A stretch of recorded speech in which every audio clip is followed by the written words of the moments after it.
ముఖ్యమంత్రి జగన్ ఒక 420, ఆయన పక్కన ఒక సలహాదారుడు 840, 840. ఆ సలహాదారుడు పేరు ఏంటో తెలుసా? సజ్జల రామకృష్ణారెడ్డి. ఇచ్చేదంతా పనికిమాల సలహాలు, కానీ ఇప్పటికీ జీతాల రూపంలో 150 కోట్ల రూపాయలు సంపాదించాడు ఈ వ్యక్తి. గ్రాడ్యుయేట్ ఎమ్మెల్సీ ఎన్నికలు జరిగినాయి. 3 స్థానాల్లో తెలుగుదేశం పార్టీ గెలిచింది. ఆనాడు సజ్జల రామకృష్ణారెడ్డి వీళ్ళు అసలు మా ఓటర్లే కాదన్నాడు. అప్పుడు నాకు అర్థం అలా ఈయన ఎందుకు ఇట్లా అంటున్నాడా అని. ఇప్పుడు అర్థమైంది, వీళ్ళు దొంగ ఓట్లు ఎక్కించి వచ్చే ఎన్నికలు గెలవాలని ప్రయత్నిస్తున్నారు. ప్రభుత్వ సలహాదారుడు సజ్జల రామకృష్ణారెడ్డికి 2 ఓట్లు ఉన్నాయండి ఆంధ్ర రాష్ట్రంలో.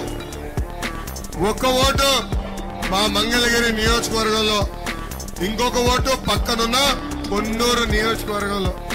అంటే ముఖ్యమంత్రి సలహాదారుడే దొంగ ఓట్లు వేసేదానికి సిద్ధమే పరిస్థితి ఈ రోజు ఆంధ్ర రాష్ట్రంలో మనందరం చూస్తున్నాం.